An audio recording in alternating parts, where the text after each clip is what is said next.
తెలంగాణలో పార్టీ మారిన ఎమ్మెల్యేల వ్యవహారంపై సుప్రీంకోర్టులో విచారణ జరిగింది. స్పీకర్ కార్యదర్శి తరపున న్యాయవాది అభిషేక్ మను సింఘ్వి వాదనలు వినిపించగా బీఆర్ఎస్ తరపున ఆర్యామ సుందరం ప్రతివాదనలు వినిపించారు. ఇరుపక్షాల వాదనలు విన్న ధర్మాసనం తీర్పును రిజర్వ్ చేసింది.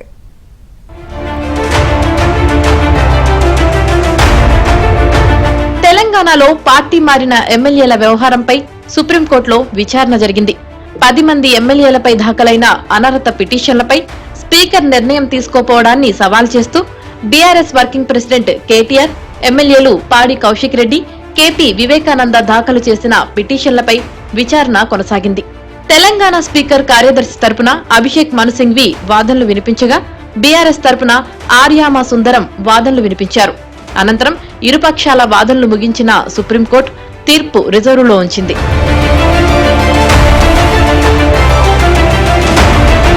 తెలంగాణ స్పీకర్ కార్యదర్శి తరపున అభిషేక్ మను సింఘ్వి వాదనలు వినిపించారు. స్పీకర్ నిర్ణయానికి కాలపరిమితి విధించే విషయంలో ఇప్పటి వరకు ఎలాంటి తీర్పులు లేవని సింఘ్వి తెలిపారు. మణిపూర్ వ్యవహారం పూర్తిగా భిన్నమైనదని, ఆ ఒక్క విషయాన్ని ప్రత్యేకంగా పరిగణించారన్నారు. అలాగే రానా కేసు పూర్తిగా ప్రత్యేకమైనదని, ప్రస్తుతం ఆ అంశానికి సరిపోదని కోర్టు దృష్టికి సింఘ్వి తీసుకెళ్లారు. దీంతో రానా కేసులో కోర్టు జోక్యం చేసుకుని అనర్హత విధించిందని జస్టిస్ గవాయ్ గుర్తు చేశారు. రీజనబుల్ టైం అంటే ఏంటి అని సింఘ్విని జస్టిస్ గవాయ్ ప్రశ్నించడంతో పాటు న్యాయవాదులు ఇలాంటి కేసుల విషయంలో వ్యవహరించే విధానం చాలా ఇబ్బందికరంగా ఉందన్నారు.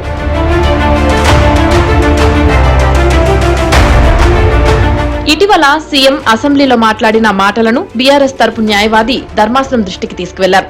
తెలంగాణలో ఉప ఎన్నికలు రావని స్పీకర్ తరపున కూడా చెబుతున్నా అంటూ సీఎం రేవంత్ రెడ్డి చేసిన వ్యాఖ్యలను న్యాయవాది ప్రస్తావించారు. దీంతో ముఖ్యమంత్రి కనీసం స్వీయ నియంత్రణ పాటించలేరా అని జస్టిస్ గవాయ్ ప్రశ్నించారు.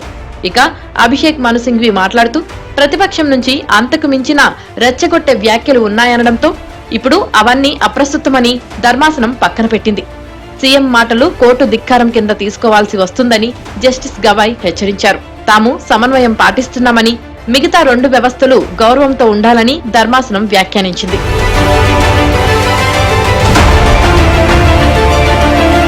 స్పీకర్ కు ఫిర్యాదు చేసిన తర్వాత కోర్టులో కేసులతో తీవ్ర స్థాయిలో ఒత్తిడి తీసుకురావాలని చూశారని సింఘ్వి వాదనలు వినిపించారు.